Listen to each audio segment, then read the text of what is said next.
looks like we are live. All right, welcome everyone. March 1st already. I can't believe it. It is going by so quickly. So, today we're going to be talking about times when you're not feeling happy. And two specific topics we'll be talking about are criticism and kudos and how they affect your happiness. And so, guys, even though I am a happiness coach, and if this is your first time seeing me, my name is Tina. Um, as a happiness coach, it doesn't mean that you are always 100% always happy, right? So it's a matter of being able, because sometimes it's just not appropriate to be happy for certain things that are going on, but being aware of how your emotions are affecting you and what it is that you need to do to change that is important. And a lot of times we can have things that'll happen to us. You might get a criticism, somebody will say something to you, and that just sets your whole day off, and you're just irritable or sensitive or grumpy, any of those kind of things that you start to maybe overthink and do all those kind of things. I know I've been very guilty about that. And so, what I want to talk to you guys about today is how you can shift that and deal with those certain things that come up. And so, some of those things can come up. It can maybe not even be a direct criticism. Maybe it's just a lot of negativity that you happen to be scrolling through your feed, and it's just like bad news after bad news after bad news after bad news, and you're like, holy hell, is there anything good? And next thing you know, you're just feeling grumpy and irritable, and there's no hope in the world, kind of thing. So it triggers off that depression thing that can happen. So the first thing, when I get into that kind of space where I'm not feeling that good, I'm starting to feel down, I'm starting to think negatively, I'm uh, beating up on myself, that kind of stuff. When I get into that situation, the first thing I do is I assess my senses of hungry, angry, lonely, tired, or sick. If I'm any of those five, those are more likely to be contributing to my sensitivity than other things. Because on a different day, I could maybe look at the same post. On a different day, somebody could say something in a tone and it would just roll off of me and it wouldn't be a problem. But then there's other times where it just kind of it gets under your skin. And so being aware of, you know, if you're hungry, like you get hangry, you're probably going to be a little bit more on edge and a little bit grumpy, not as happy, that kind of stuff, irritable, all of those things. You want to be able to be aware of that. If you're already angry at something and somebody else just adds more fuel to the fire, then you can end up having an explosion, and you just don't want to have this big fireball go off. So being aware of what state that you're in and how your moods can be affected. If you're feeling lonely, you feel like, and loneliness doesn't mean being alone. You can be by yourself and not feel alone. You can be surrounded by people and still feel very lonely. Loneliness is more a state of where you feel disconnected from yourself. And when you feel disconnected from yourself, or that you can't be your true self, you're likely to feel lonely and isolated even if you are surrounded by a bunch of people. So if you don't feel like you can truly be who you are and feel like that would be accepted, then you're going to end up feeling like you don't belong, that you aren't good enough. All of those kind of things are going to come up for you. And I think a lot of people with ADHD and autism probably experience this a little bit more than most, but I think in general this is something that a lot of people struggle with and maybe just don't talk about. So that criticism that might be coming out could be aggravated even more because we're in one of these 5 states of hungry, angry, lonely, and then the last one, which is tired. So this was me today. I was like, I didn't get the greatest sleep. Um, and although I didn't feel too tired, I also noticed that I'm a little bit more sensitive today. So I was picking up different things.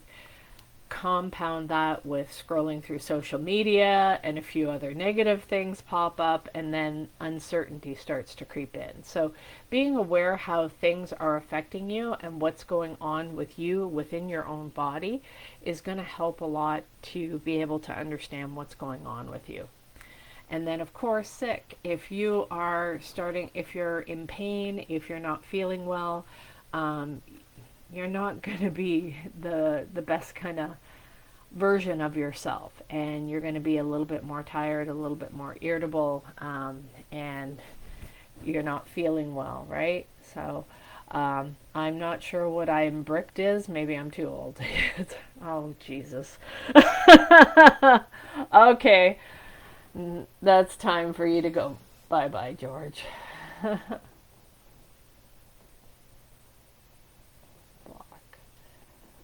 Sorry. Gotta block some of these people. It's not the appropriate thing. Okay. All right. So, criticism. So when you start getting certain feedback, now this is the second part of if you get feedback and you're sensitive to receiving criticism. Number one thing is you're going to consider the source. Is it somebody that you respect and admire and want to emulate? If you want to, if it's somebody that you look up to, then their criticism, depending on how it's delivered, is even when it's delivered nicely, if you look up to them, it's going to hurt, right? And it's not, that's not necessarily a bad thing, right? So, because it's a good thing if somebody that you admire and you respect and you feel like you let them down, then that'll motivate you to step up more and to want to be a better version of yourself. Not for their approval, but because that's just the kind of people that you want to associate with, right?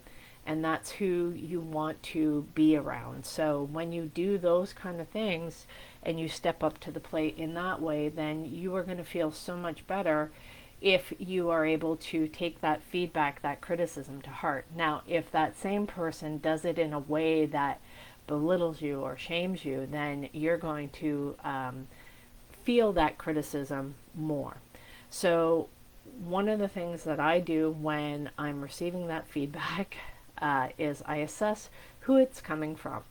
Now, if it's coming from somebody that maybe I don't want to emulate their lifestyle, I don't want to emulate who they are, I maybe don't respect their decisions or stuff like that, then I may not take that to heart.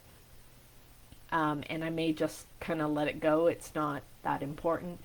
I have to also be aware of if I am picking up, especially if you're on social media, you'll get all kinds of interesting people that will leave interesting comments, and sometimes they can get to you. They can really wear you down, and sometimes they can say nothing at all, and that can get to you because you're like, as human beings, we're social creatures. We want feedback, we want connection, we want interaction. So if you pour out all this energy and people watch but remain silent, they don't interact, they don't give you anything, then it can creep into your mind of like, am I doing something wrong? Is this not right? Is this not good enough? We start to question, we start to doubt ourselves, and those are those seeds of doubt. But that when those things come up, that's where you have to look within. You have to understand what is going on with me. And those seeds of doubt are just seeds of fear. So what is it that you're afraid of? It's like, well, am I afraid that people don't like me? Well, who is it that doesn't like you? Is it somebody that you care about, or is it just some stranger on the street? Because if some stranger on the street I'm walking by and they maybe tell me, flip me the bird and say something, and I'd be like, I wouldn't take that personally. I would be like, oh, geez, somebody's having a bad day, kind of thing. And I would look at it from that frame of mind. But if it's somebody that I care about, then I might take that to heart and I might let that fester, right? So you have to pay attention to what's going on with you. Thank you so much for the gifts. I appreciate that. Who was that just sent that?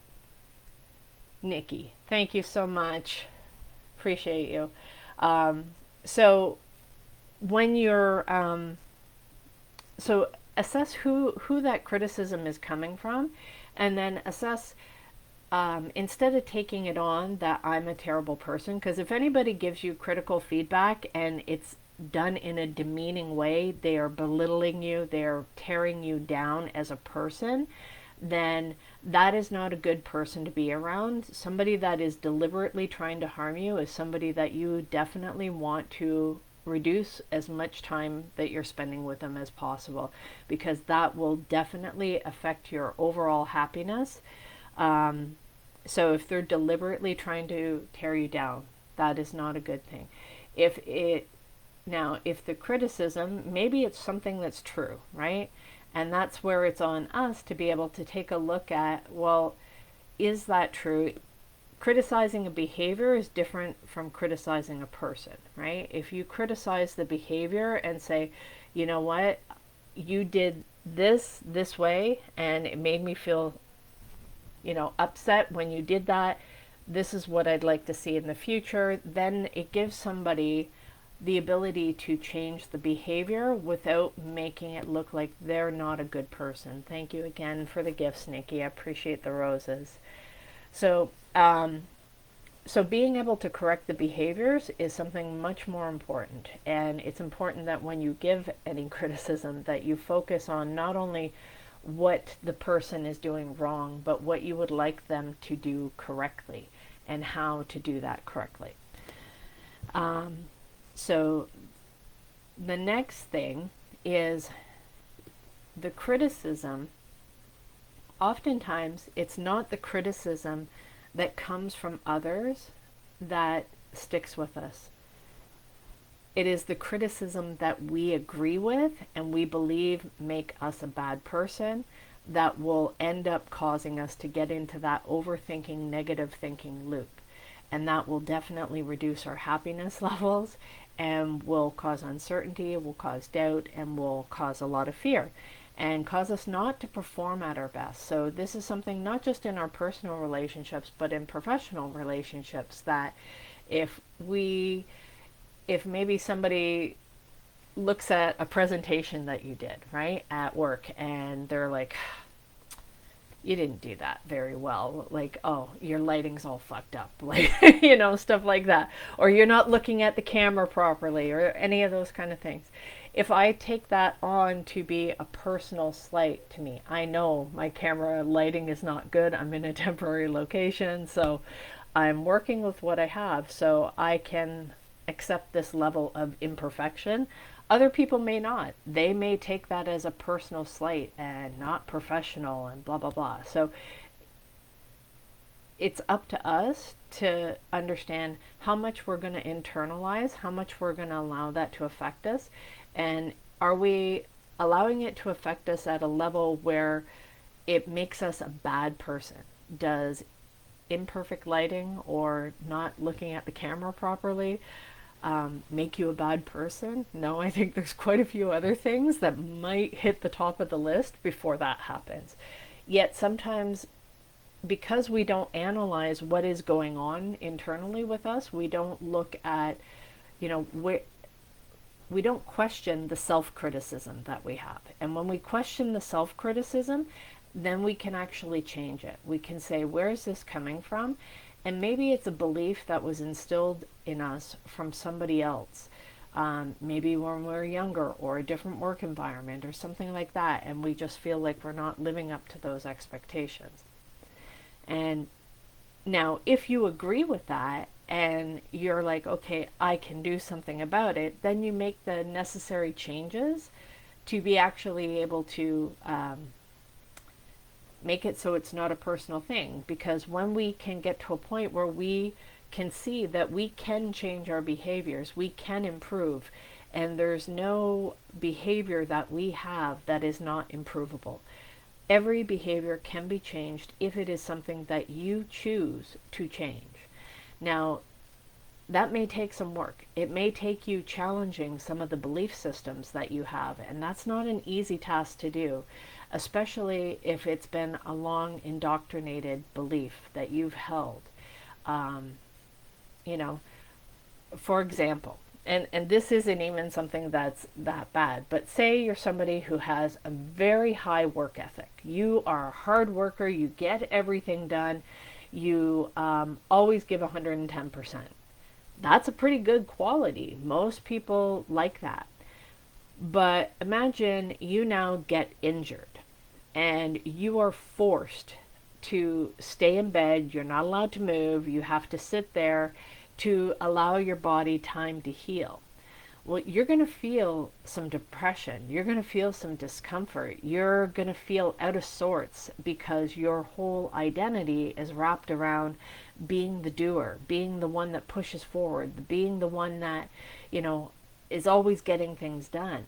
And you'll see this a lot of times for people that retire, that they work all their lives, work so hard, they finally get to retirement and they might get a couple of years out of it and then they pass away because their whole purpose of living, their whole identity is now gone.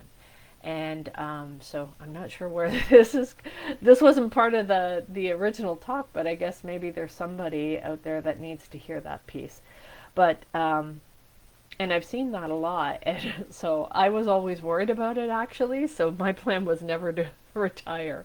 But having gone through some challenges in the last couple of years, having to take some downtime, some of it not voluntary, has definitely forced me to take a look at redefining my beliefs and redefining what makes me valuable. And when you can't work and achieve like you normally do, and you're in a situation where things have changed, it can really be hard to make that transition to, well, what is my purpose now? Like, what do I do? How do I redefine myself? And so that is a huge change that people go through, and you'll go through that in various stages of life, whether you're doing a job change, whether you've gone from single to being married, from being married to being divorced, to from married to having kids, and all of these things will require you to go through a process of change.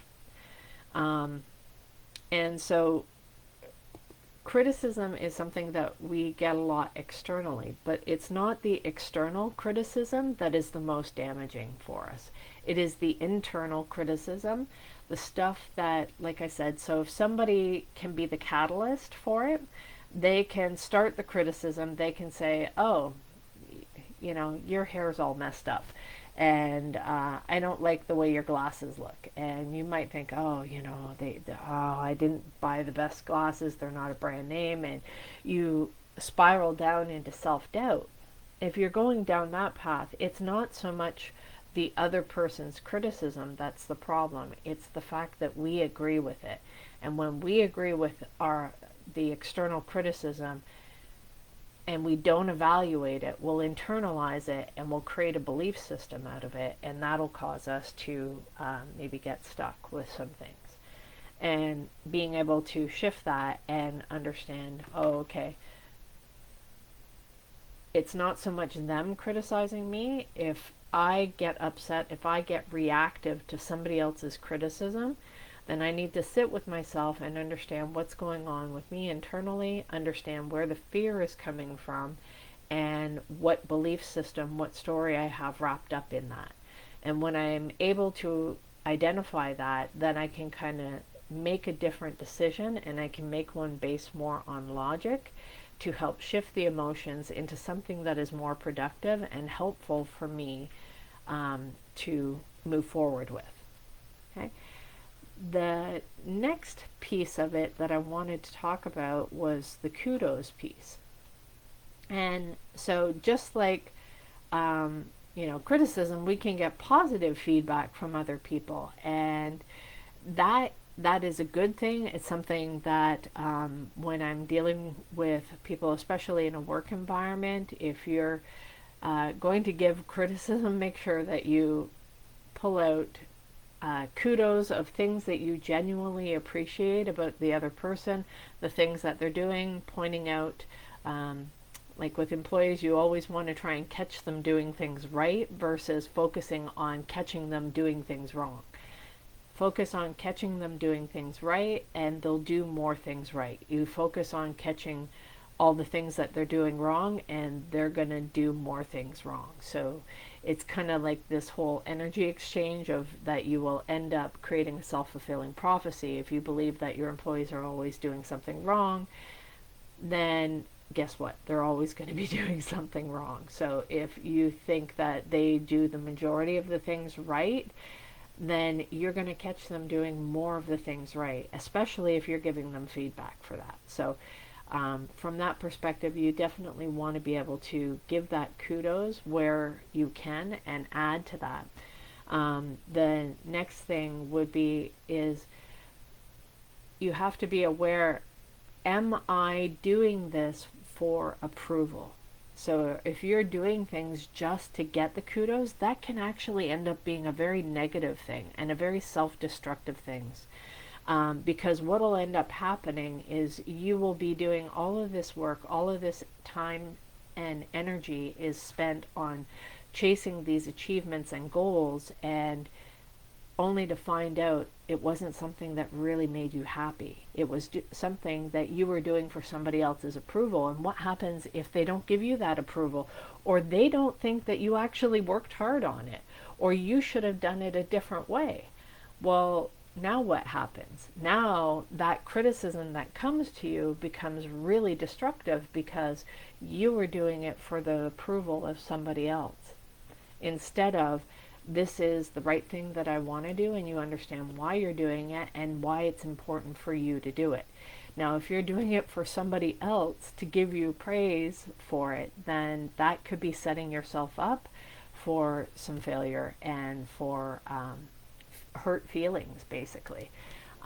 Because sometimes that approval comes and sometimes it doesn't.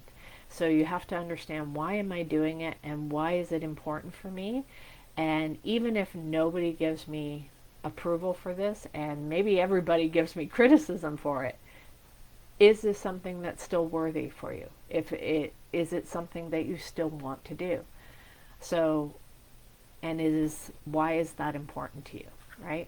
So, for example, me doing these videos, don't make any money from it, at least. Well, no, that's not 100% true. I believe on TikTok, the last couple of times I think I made like 36 cents, and I am so grateful for that. So, yeah, so the people that have interacted, they've given gifts, they've done all that kind of stuff. I really, really appreciate you. Thank you. But that's not why I do it. I do this because I know how important these tools, these skills are for me in increasing my happiness and making sure that I am the best possible version of myself. And this has helped me many times. And if I can share some of these tips with you guys, and it helps one person out there to maybe remember in a time of stress or a time of feeling depressed or anxious that they can take one of these skills that I've offered and apply it, and it actually helps them, then that is great. That would make me really happy. So that's why I do this.